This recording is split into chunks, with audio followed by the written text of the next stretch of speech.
ഒരു നാണം ഉണ്ടോയെന്ന് അങ്ങനെ കുറച്ച് ചോദിക്കാൻ വേണമെങ്കിൽ കുട്ടികളാവട്ടെ പേരൻസിനോട് പറയാൻ തന്നെ മടിക്കുന്ന ഒരു കാരണമാണ്. പേഷ്യൻസ് ഒക്കെ ഡിപ്രഷനിലൂടെ പോയി കഴിഞ്ഞിട്ടാണ് വളരെയധികം മാനസിക സമ്മർദ്ദത്തിലൂടെയാണ് ഈ പേഷ്യൻസ് നമ്മൾ സർജിക്കലി റിമൂവ് ചെയ്യേണ്ടി വരും. ആക്ച്വലി ഏത് ഏജിലും വരാം. ഒരു പെർസെൻറ്റേജ് ആൾക്കാരിൽ പെയിൻ കാണും. നമ്മുടെ നാട്ടിലൊരു പ്രോപ്പർ റെഫറൽ സിസ്റ്റം എന്ന് പറയുന്നത് ഇല്ല. പേരൻസിനാണ് ആക്ച്വലി കൗൺസിൽ ചെയ്യേണ്ടത്. ഇപ്പോൾ കൂടുതലും സ്കൂൾ കോളേജ് സ്റ്റുഡൻസ് ആണ് വരുന്നത്. നമസ്കാരം, ഞാൻ ഡോക്ടർ ഹരിൻ അശോകൻ, മൗലാന ഹോസ്പിറ്റൽ പെരിന്തൽമണ്ണയിലെ പ്ലാസ്റ്റിക് ആൻഡ് റീകൺസ്ട്രക്റ്റീവ് സർജൻ ആണ്. Hi doctor, welcome to the show. Hi, thank you. So doctor, as a plastic surgeon പലവിധ ട്രീറ്റ്മെൻറ്റ്സും കാര്യങ്ങളും പലതും ചെയ്തിട്ടുണ്ടാവും ഡോക്ടർ. സോ ഡോക്ടറിന് എന്താണ് ഒരു കൂടുതലും പേഷ്യൻസ് വന്നേക്കുന്നത്, അല്ലെങ്കിൽ എന്തിനായിരിക്കും? ഇപ്പോൾ നമ്മൾ ആണുങ്ങൾ ഏറ്റവും കൂടുതൽ ചെയ്യുന്നത് ഇപ്പോൾ പുരുഷസ്തനം അല്ലെങ്കിൽ ഗൈനക്കോമാസ്റ്റിയ എന്നുള്ളൊരു പ്രോബ്ലമാണ്. അതാണ് ഇപ്പോൾ ഏത് പ്ലാസ്റ്റിക് സർജനിക്ക് ചോദിച്ചാൽ ഏറ്റവും കൂടുതൽ നമ്മൾ ഡീൽ ചെയ്യുന്ന ആ ഒരു പ്രോബ്ലമാണ്. വളരെ വളരെ കോമൺ ആണ്. അപ്പോൾ അത് പണ്ടൊക്കെ കുറച്ച് അണ്ടർ റെക്കഗ്നൈസ് ആയിട്ടുള്ള പ്രോബ്ലമാണ്. ഇപ്പോൾ ഈ സോഷ്യൽ മീഡിയയും അങ്ങനെയുള്ള അവയർനെസ്സും ഉള്ളതുകൊണ്ട് ഇപ്പോൾ ആൾക്കാർക്ക് അതിന് ട്രീറ്റ്മെൻറ്റ് ഉണ്ടെന്നറിയാം.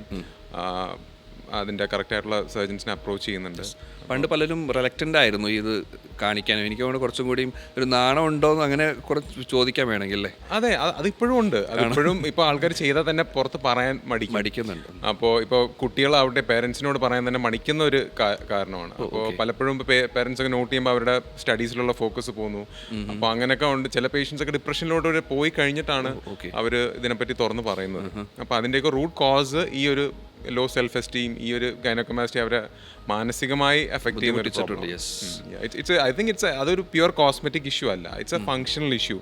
വളരെയധികം മാനസിക സമ്മർദ്ദത്തിലൂടെയാണ് ഈ പേഷ്യൻസ് പോകുന്നത്. മെന്റലി അത് നമ്മളെ ബുദ്ധിമുട്ടിച്ചേക്കാം, വളരെയധികം ബുദ്ധിമുട്ടിക്കുന്ന ഒരു പ്രോബ്ലമാണ്. അവർക്ക് പബ്ലിക്കിന്റെ മുമ്പിൽ ഷർട്ട് വരാനോ അല്ലെങ്കിൽ അവർക്ക് ഇഷ്ടമുള്ള രീതിയിൽ ഉടുപ്പോ വസ്ത്രങ്ങളോ ധരിക്കാനോ ഒക്കെ അതൊരു ബുദ്ധിമുട്ടാക്കുന്ന ഒരു പ്രോബ്ലമാണ്. എങ്ങനെയാണ് അതിൻ്റെ ഒരു സർജിക്കൽ പ്രൊസീജിയറിലിട്ട്?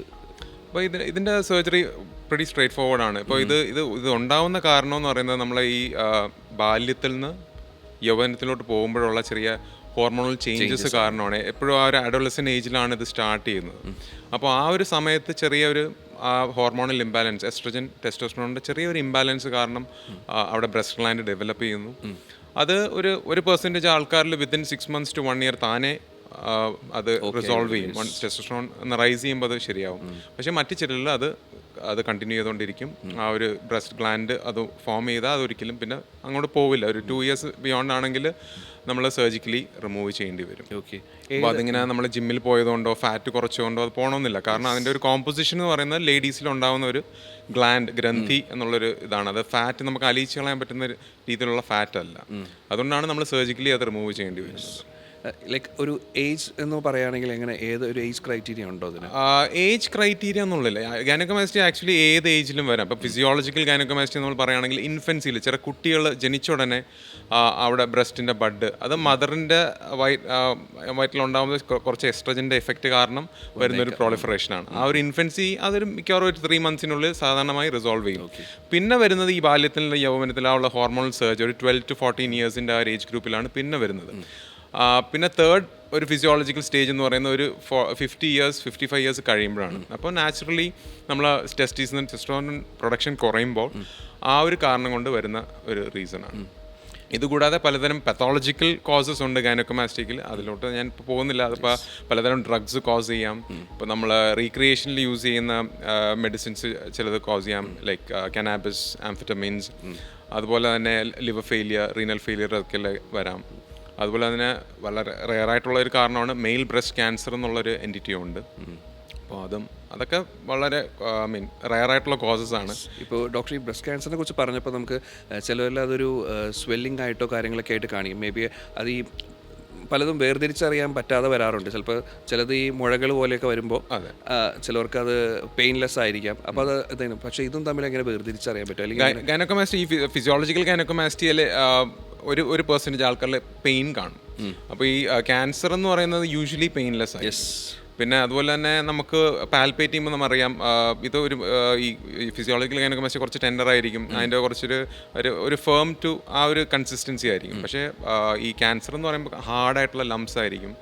അതുപോലെ തന്നെ നമുക്ക് മറ്റ് കാര്യങ്ങൾ കാണാം. അതുപോലെ ലിംഫ് നോഡ്സ് എന്നുള്ള ആക്സിലയിൽ സ്വെല്ലിങ്സ് കാണാം. അപ്പോൾ അങ്ങനെയൊക്കെ എന്തെങ്കിലും ഡൗട്ട് ഉണ്ടെങ്കിൽ മാത്രം പിന്നെ നമ്മൾ ഇമേജിങ്ങിലോട്ട് പോകും. ഡോക്ടർ, ഇപ്പോൾ നമ്മൾ ഇത് ഫസ്റ്റ് ഓഫ് ഓൾ നമ്മൾ ഏതൊരു ഡോക്ടറെയാണ് ആദ്യം കൺസൾട്ട് ചെയ്യേണ്ടി വരിക ഇങ്ങനെ ഒരു ഇത് ബുദ്ധിമുട്ട് വരുമ്പോൾ? ലൈക്ക് മേ ബി എല്ലാവരും ഫസ്റ്റ്ലി നമുക്ക് ഡയറക്റ്റ്ലി പോകുന്ന ഒരു ഫിസിഷ്യനിലേക്കായിരിക്കും. അത് കഴിഞ്ഞിട്ട് അതിൽ നിന്നായിരിക്കാം മേ ബി ഏത് ഡിപ്പാർട്ട്മെന്റിലേക്കാണ് വേണമെന്ന് നമ്മുടെ നാട്ടിലൊരു പ്രോപ്പർ റെഫറൽ സിസ്റ്റം എന്ന് പറയുന്നത് ഇല്ല. പുറം രാജ്യങ്ങളുള്ള പോലെ റെഫറൽ സിസ്റ്റം ഇല്ല. പലപ്പോഴും റെഫറൽസ് വന്നിട്ടുള്ള പൾമനോളജിസ്റ്റ് ചെസ്റ്റ് ഫിസിഷ്യൻസിന്റെ നിന്നാണ്. അപ്പൊ അവർ ഈ ചെസ്റ്റ് ഏരിയയിലുള്ള ഒരു പ്രോബ്ലം ആയതുകൊണ്ട് ഫിസിഷ്യൻസ്. അപ്പോൾ ഫിസിഷ്യൻസ് നിന്നാണ് എനിക്ക് കൂടുതൽ റെഫറൽസ് വരാറുള്ളത്. പക്ഷേ ഇപ്പോൾ ഈ ഒരു പ്രോബ്ലം ഉണ്ട്. ഇപ്പോൾ ചിലർ ഇപ്പോൾ ഒരു 90% ആൾക്കാരും എന്നെ ഡയറക്ട്ലി വരാണ്, ഡയറക്റ്റായിട്ട് ഇപ്പോൾ സോഷ്യൽ മീഡിയ പോലെയുള്ള ഇപ്പോൾ യൂട്യൂബ് തുറന്നാൽ തന്നെ hundreds of videos on gynaecomastia. അപ്പോൾ ഡയറക്റ്റായിട്ട് പ്ലാസ്റ്റിക് സർജൻസ് ഇപ്പോൾ എൻ്റെ വീഡിയോസ് കണ്ടിട്ട് തന്നെ എൻ്റെ അപ്രോച്ച് ചെയ്യുന്ന കുറേ പേഷ്യൻസ് ഉണ്ട്. ഡോക്ടർ, ഇതിൻ്റെ പ്രൊസീജിയർ എങ്ങനെയാണ്? പലർക്കും അതൊരു ടെൻഷൻ ഫ്രീ ആയിരിക്കും. ഡോക്ടർ എങ്ങനെയാണ് പ്രൊസീജിയർ എന്ന് പറഞ്ഞത്? ബിക്കോസ് പ്ലാസ്റ്റിക് സർജൻ എന്ന് പറയുമ്പോൾ തന്നെ പലതും കാര്യങ്ങൾ എങ്ങനെയാണ് ചെയ്യുന്നത് കാര്യങ്ങൾ ചോദിക്കാറുണ്ട്. അപ്പോൾ ഇതിൻ്റെ പ്രൊസീജിയർ ഞാൻ പറഞ്ഞില്ലേ, കുറച്ച് സ്ട്രേറ്റ് ഫോർവേഡ് ആണ്. ഇപ്പോൾ നമ്മൾ ഈ നിപ്പിൾ ആ ഏരിയയിൽ ചെറിയൊരു കീ ഹോള് ഉണ്ടാക്കിയിട്ട് ആ സ്കിന്നിനടിയിലുള്ള ഫാറ്റും അതുപോലെ തന്നെ ആ ഗ്രന്ഥി ഞാൻ പറഞ്ഞ പോലെ ഗ്ലാൻഡ് എടുത്ത് നീക്കം ചെയ്യുന്നതാണ്. ചെറിയ നമ്മൾ കാനുലാസ് അല്ലെങ്കിൽ ട്യൂബ്സ് യൂസ് ചെയ്താണ് ചെയ്യുന്നത്. അപ്പോൾ ചെസ്റ്റിന് അങ്ങനെ ഒരു കോൺടൂർ ആയിട്ടുള്ള ഡിഫോമിറ്റീസോ ഒന്നും വരാത്ത രീതിയിൽ ചെസ്റ്റ് ഫുള്ളായിട്ട് ഓവറോൾ ഒരു ഷേപ്പ് കൊടുത്തിട്ടാണ് നമ്മൾ ആ ഫാറ്റും ഗ്ലാൻഡും റിമൂവ് ചെയ്യുന്നത്. ഡോക്ടർ, അതുപോലെ തന്നെ ഇത് ഇങ്ങനെ റെക്കറൻ്റ്ലി വരാൻ ചാൻസസോ അങ്ങനെ എന്തെങ്കിലും ഉണ്ടോ? ഇത് വൺസ് ചെയ്ത് കഴിഞ്ഞാൽ പിന്നെ വരാനുള്ള ചാൻസ് വളരെ കുറവാണ്. എന്തെങ്കിലും ഒരു ഹോർമോണൽ ഡിസീസ്, സബ്സിക്വൻ്റ്ലി ആയിട്ടുള്ള ഹോർമോണൽ ഡിസീസോ അല്ലെങ്കിൽ ഞാൻ മുമ്പ് പറഞ്ഞ പോലെ ഡ്രഗ്സ് എന്തെങ്കിലും എടുക്കുന്നെങ്കിലോ അങ്ങനെയൊക്കെയുള്ള കണ്ടീഷൻസിൽ മാത്രമാണ് ഇത് റിക്കവർ ചെയ്യാനുള്ള ചാൻസ്. ഫിസിയോളജിക്കൽ ഗൈനക്കോമാസ്റ്റിയ ട്രീറ്റ് ചെയ്താൽ ഓൾമോസ്റ്റ് ഇറ്റ് റയർലി റിക്കവേഴ്സ്. ഡോക്ടറുടെ അടുത്ത് വന്ന പേഷ്യൻ്റ് മേ ബി ചോദിച്ചിട്ടുണ്ടാവും ലൈക്ക് അതർ ദാൻ സർജറി നമുക്ക് മെഡിക്കേഷൻ കൊണ്ട് മാറ്റാൻ പറ്റുമോ എന്നുള്ളത്. ഡു യു തിങ്ക് അങ്ങനെ എന്തെങ്കിലും? ഇതിൻ്റെ ഏർലി ഓൺസെറ്റ് ഇപ്പോൾ ലൈക്ക് ഒരു 12-13 ഇത് സ്റ്റാർട്ട് ചെയ്യുന്നത്. അപ്പോൾ ഒരു കുറച്ച് പെയിനും ഒരു ടെൻഡർനെസ്സും അതെല്ലാം നമുക്ക് എലിസിറ്റ് ചെയ്യാം ഈ ഒരു സാഹചര്യം. ആ ഒരു ഏർലി ആ സ്റ്റാർട്ടിങ്ങിൽ ഇതിൽ നമ്മൾ ചില ഡ്രഗ്സ് ലൈക്ക് ടാമോക്സിഫൻ അങ്ങനത്തെ സെലക്റ്റീവ് എസ്ട്രോജൻ റിസപ്റ്റർ മോഡുലേറ്റേഴ്സ് വർക്ക് ചെയ്യും. പക്ഷെ എല്ലാവരും വർക്ക് ചെയ്യണമെന്നില്ല. മേ ബി മെഡിക്കൽ ഹിസ്റ്ററീസ് ഉള്ളവർക്ക് അത് മേ ബി വർക്ക് ചെയ്തില്ല, അങ്ങനെ എന്തെങ്കിലും ഉണ്ടോ? It doesn't work for all patients. ചില പേഷ്യൻസിൽ അത് വർക്ക് ചെയ്യും, എസ്പെഷ്യലി ആ സ്റ്റാർട്ടിങ് ആ ഒരു ഫേസിലാണെങ്കിൽ. ബിയോണ്ട് ഒരു 1 year it rarely works. Okay.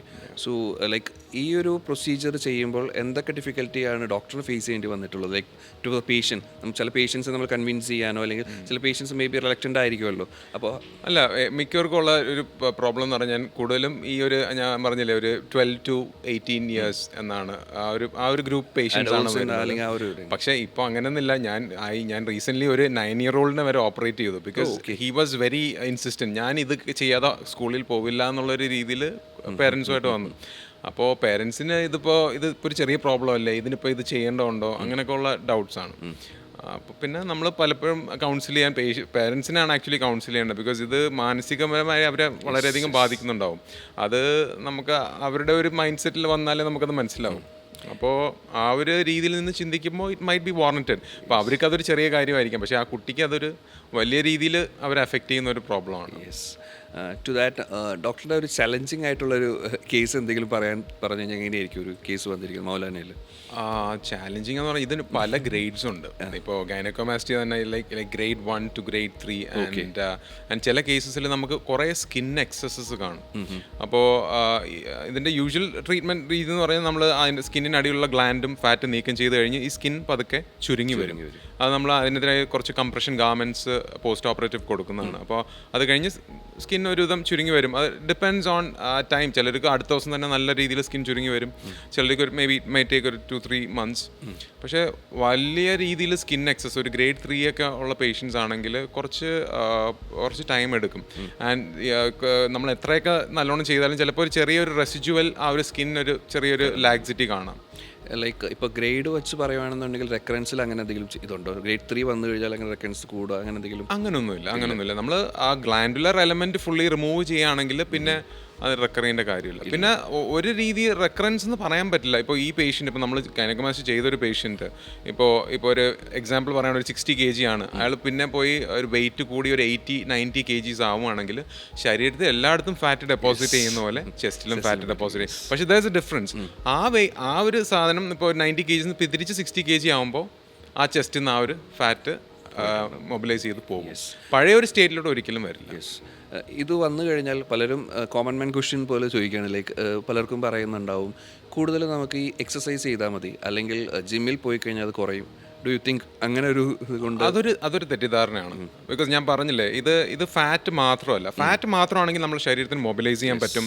നമ്മൾ ഡയറ്റോ എക്സസൈസോ ചെയ്താൽ നമ്മളെ ശരീരത്തിൽ എല്ലാ മറ്റു ഏരിയാസിലെ പോലെ ഫാറ്റ് മൊബിലൈസ് ചെയ്ത് ശരീരത്തിന് അത് അലിയിച്ച് കളയാൻ പറ്റും. But this is not just fat മാത്രമല്ല, ദർ ഇസ് ഓൾവേസ് ഒരു എലമെൻറ്റ്, ഗ്ലാൻഡ് എന്ന് പറഞ്ഞൊരു എലമെൻ്റ് ഉണ്ട്. സ്ത്രീകളിലുള്ള ഒരു സ്തനത്തിൻ്റെ അംശം, ആ ഒരു ഗ്ലാൻഡുലർ എലമെൻ്റ് ഉള്ളതുകൊണ്ട് തന്നെ ഇപ്പോൾ നമ്മൾ വെയിറ്റ് എത്ര കുറച്ചാലും ആ ഒരു ഇത് ഫുള്ളി പോവില്ല, ആ ഒരു കല്ലിപ്പ്. ഓക്കെ. ഇപ്പോൾ മെയിൽസിൻ്റെ കാര്യത്തിൽ നമ്മൾ പറയുമ്പോൾ ഇത് എത്ര പെർസെൻറ്റേജ് ആണ് പറയുന്നത്, അല്ലെങ്കിൽ ഇതൊരു ഹെഡിറ്ററി ആയിട്ട് വരാവുന്ന കാര്യമാണോ? ഇത് മൾട്ടി ഫാക്ടോറിയലാണ്. ഇപ്പോൾ ലൈക്ക് ഒരു മെജോറിറ്റി ഓഫ് തിങ്സ് നമ്മൾ പറയുന്ന idiopathic, we are idiots to the pathology of the disease. അത് മെഡിക്കൽ ജോക്കാണ്. നമുക്ക് അറിയില്ല എന്തുകൊണ്ടാണ് നടക്കുന്നത് എന്നുള്ളത്. അത് മൾട്ടി ഫാക്ടോറിയലാണ്. ഇപ്പോൾ ജനറ്റിക്സ് ഒരു ചെറിയ റോള് പ്ലേ ചെയ്യും. ഇപ്പോൾ ഗ്രാൻഡ് ഫാദറിനൊക്കെ ഉണ്ടെങ്കിൽ അത് കുട്ടികൾ വരാനുള്ള ചാൻസ് കൂടുതലാണ്, ഏത് സൈഡും, മദറിൻ്റെ ആയാലും ഫാദറിൻ്റെ സൈഡായാലും. അതുപോലെ മൾട്ടി ഫാക്ടോറിയലാണ്. നമുക്ക് ഒരു കാരണം കൊണ്ട് വരുന്നതാണെന്നുള്ളത് നമുക്ക് എക്സാക്ട്ലി പറയാൻ പറ്റില്ല. ഡോക്ടർ ഇപ്പോൾ ഈ പറഞ്ഞ പോലെ ഇങ്ങനെ വന്നു കഴിഞ്ഞാൽ ഫസ്റ്റ് ഓഫ് ഓൾ നമ്മൾ ചെയ്യുന്നത് സർജിക്കൽ ട്രീറ്റ്മെൻറ്റ്സ് തന്നെയാണ്, ലൈക്ക് മെഡിക്കേഷൻസ് ഇല്ല എന്നുള്ളത് തന്നെയാണോ? ഇപ്പോൾ ഞാൻ മുമ്പ് പറഞ്ഞാൽ ഏർലി ആയിട്ട് എന്തെങ്കിലും വരികയാണെങ്കിൽ പെയിൻ ടെൻഡർനെസ് ഒക്കെ ഉണ്ട്, അങ്ങനെയാണെങ്കിൽ നമുക്കൊരു ഏർലി സ്റ്റേജ് ആണെങ്കിൽ നമുക്ക് വേണമെങ്കിൽ patient is hesitant about surgical ആ ഒരു ഇത്, we can give them a trial of tamoxifen അല്ലെങ്കിൽ എന്തെങ്കിലും എൻഡോക്രോളജി കൺസൾട്ട് കഴിഞ്ഞിട്ട് ഒരു മെഡിക്കൽ മാനേജ്മെന്റ് ഒന്ന് സ്റ്റാർട്ട് ചെയ്യാം. So do you think like ഈ ഒരു ടൈമിൽ മേ ബി അത് കുറച്ചും കൂടി ചെയ്ത് വന്നേക്കാം, അങ്ങനെ എന്തെങ്കിലും തോന്നുന്നുണ്ട് മെഡിക്കേഷൻസ് കൊടുക്കുന്ന ടൈമിൽ? അങ്ങനെ യൂഷ്വലി ഇല്ല, അൺലെസ് ദർ ഇസ് ഒരു ഹോർമോണൽ ഇഷ്യൂ ഉണ്ടെങ്കിൽ അങ്ങനെ എല്ലാ ചെയ്ത് വരില്ല. ഓക്കെ. ഇല്ല ഡോക്ടർ, നമ്മളിപ്പോൾ ഈ ഒരു പ്രൊസീജിയർ കഴിഞ്ഞിട്ട് നമുക്ക് ഹോസ്പിറ്റലിൽ നിൽക്കേണ്ടതായിട്ടുണ്ടോ, അല്ലെങ്കിൽ നമുക്ക് കുറേ കാര്യങ്ങൾ ശ്രദ്ധിക്കേണ്ട കാര്യങ്ങളുണ്ടോ? ഈ പ്രൊസീജിയർ നമ്മൾ യൂഷ്വലി പലപ്പോഴും ഡേ കെയർ പ്രൊസീജിയറായിട്ട് ചെയ്യുന്നുണ്ട്. ചിലപ്പോൾ പേഷ്യൻസ് അപ്രിഹെൻസീവ് ആണെങ്കിൽ നമ്മൾ ഒരു ദിവസം ഓവർനൈറ്റ് സ്റ്റേ ആയിട്ട് ചെയ്യുന്നുണ്ട്. ഒരു 99% ഓഫ് പേഷ്യൻസ് ഒരു ഓവർനൈറ്റ് സ്റ്റേ ഓപ്റ്റ് ചെയ്തിട്ട് നെക്സ്റ്റ് ഡേ ദിൽ ബി ഡിസ്ചാർജ്ഡ്. യാ. പിന്നെ അങ്ങനെ റെസ്റ്റോ അങ്ങനെ ബെഡ് റെസ്റ്റോ അങ്ങനത്തെ കാര്യങ്ങളൊന്നും ആവശ്യമില്ല. ഇപ്പോൾ കൂടുതലും സ്കൂൾ കോളേജ് സ്റ്റുഡൻസ് ആണ് വരുന്നത്. അവർ 1-2 ദിവസം കഴിഞ്ഞ് സ്കൂളിലും കോളേജിലും ഒക്കെ പോകും. പിന്നെ നല്ല ഹെവി ആയിട്ടുള്ള എന്തെങ്കിലും ആക്ടിവിറ്റീസോ ഈ കോൺടാക്ട് സ്പോർട്സ് ഒക്കെ ഒന്ന് അവോയ്ഡ് ചെയ്യണം. പിന്നെ ആകെ ഒരു സാധനം നമ്മൾ അവോയ്ഡ് ചെയ്യാൻ പറയുന്നത് ഡ്രൈവിംഗ് എന്നുള്ളൊരു ആക്ടിവിറ്റിയാണ്. അപ്പോൾ ഒരു 2 to 3 weeks ഡ്രൈവിംഗ് അവോയ്ഡ് ചെയ്യണം. പിന്നെ ഒരു പ്രീമെയ്ഡ് ഒരു കംപ്രഷൻ ജാക്കറ്റ് ഉണ്ട്. അതൊരു നമ്മളെ ഷർട്ടിനടിയിൽ ഇടുന്ന ഒരു അണ്ടർഗാർമെന്റ് പോലെ തന്നെ കിടക്കും. അതൊരു 5 to 6 weeks. ഓക്കെ. ഇതിന് വേണ്ടി വേറെ എക്സസൈസോ കാര്യങ്ങളോ ഒന്നും വേണ്ട, വേറെ മെഡിക്കേഷൻസ് കണ്ടിന്യൂ ചെയ്യുക, അങ്ങനെ കാര്യങ്ങളൊന്നും വേണ്ട? വേറെ മെഡിക്കേഷൻസ് ഒന്നും വേണ്ട. നമ്മൾ നോർമൽ പോസ്റ്റ് ഓപ്പറേറ്റീവ് കെയർ കൊടുത്താൽ മതി. പിന്നെ അതിൻ്റെ വൂണ്ട് കെയർ ആയിട്ടുള്ള കാര്യങ്ങൾ നമ്മൾ വീട്ടിൽ തന്നെ ചെയ്യാവുന്ന കാര്യങ്ങളേ ഉള്ളൂ. ഒരു ഫോളോ അപ്പോ കാര്യങ്ങൾ എന്തെങ്കിലും വേണ്ടി വന്നേക്കാവോ? ഞാൻ യൂഷ്വലി ഒരു 10 days ഒരു follow up, just 1 follow up, and after that വേറെ ഇഷ്യൂസ് ഒന്നും ഇല്ല. 6 months ശേഷം ഫോളോ അപ്പ് അങ്ങനെയുള്ള കാര്യങ്ങളൊന്നും ഇല്ല. എന്തെങ്കിലും ഇഷ്യൂസ് ഉണ്ടെങ്കിൽ മാത്രം തിരിച്ചു വിളിക്കും. Yes. Okay doctor, thank you. Okay.